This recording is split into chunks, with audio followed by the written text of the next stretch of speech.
What's up everybody and welcome to the Sharp Corner. I'm your host, The Sharp, and in today's video, I'm going to tell you 3 moves that you need to learn to help improve your game in Mario Strikers Battle League and get more wins, and I'm also going to tell you how to counter those moves, so stay tuned.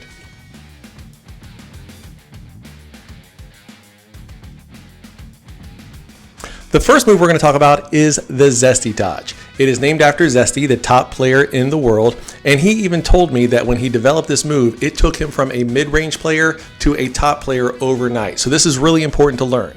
Now, the way the Zesty Dodge works is really simple. You pass the ball to one of your teammates, and that teammate dodges into the pass. And that's going to create some room between that teammate, who the pass was directed to, and whoever was defending them. If the defender was attempting to tackle the person who the ball was being passed to, they're going to miss. And if it's performed correctly, that's going to give you a speed boost, which is going to allow you to score a goal or just maneuver more around the field. Not only does the Zesty Dodge work with ground passes, but it also works with lob passes. So this can work in some really interesting combinations to help free you up on the field to score goals. Now, countering the Zesty Dodge is not overly difficult. Basically, when you recognize that the person who you are playing against is doing the Zesty Dodges over and over and over again, instead of attempting to tackle the person who the ball was directed to, you wait until after they perform the Zesty Dodge and then you tackle them. Now, a way to counter the counter is that you start mixing in Zesty Dodges with just receiving the ball as normal. So that way your defender and who you're playing against doesn't know to tackle right away or if they need to wait to tackle. So by taking advantage of that confusion, that can give you an advantage on the pitch. Now, as we know, you are in no danger of kicking the ball out of bounds in Mario Strikers Battle League because the field is surrounded by a wall. A lot of players will take advantage of this fact and incorporate the wall into their pass game. They'll make wall passes, and wall passes come in a lot of different shapes and sizes. Now, wall passes can be done simply by using the free pass function to bounce the ball off the wall. And you can do this using a ground pass, you can use it doing a lob pass, you can get perfect passes by doing this, and yes, you can even pass to yourself, which is a great way to lose defenders. If your teammates are positioned correctly, you can even do perfect passes to one of your teammates in order to score goals. Now, countering wall passes is not really difficult. It throws a lot of people off because they look pretty fancy and they look pretty cool, so it can sow some confusion in your opponent. The best way to counter a wall pass is because they have to be used during the free pass function, you're going to have that target on the field, which is going to tell you where the ball is going. So instead of aiming your tackle at the opponent who's doing the wall pass, instead aim it towards that little target on the field because that's where the ball is going to land. That's where your opponent's going to be attempting to go. The last move we're going to talk about in this video is the Titan Chip.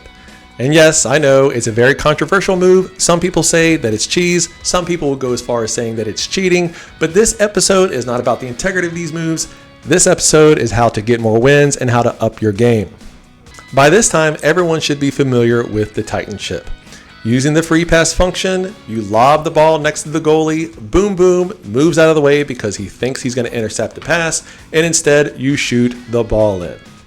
Now, a lot of people say that the reason the Titan Chip is cheesy or cheating is because it's an automatic goal, and that is just not the case. There are 3 ways that the Titan Chip will fail. Number 1 is that Boom Boom just doesn't go for it. He does not follow the ball and get out of the way, and he ends up intercepting or blocking the shot. The second way the Titan Chip can be countered is by doing something known as the HK save, which is named after one of the top players, HK. You do a perfect tackle along the goal line, and if this is done at the perfect time, it will cancel the Titan Chip and intercept the ball, and it should leave you with possession of the ball. Now, of course, that's going to be extremely difficult to do because to time your tackle perfectly while the Titan Chip is going into the goal is difficult. But this next counter is a little bit easier.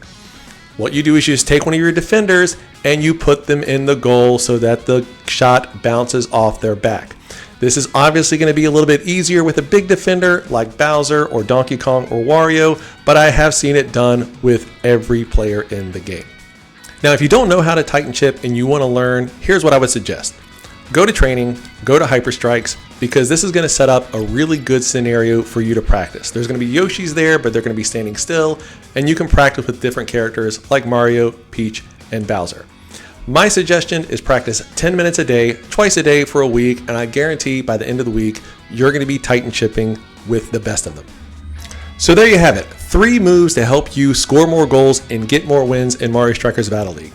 Do you agree with these moves? Let me know in your comments below. But in any event, do me a favor, hit that subscribe button to help support the channel. Hope you enjoyed this episode. Thanks for watching. I'm The Sharp.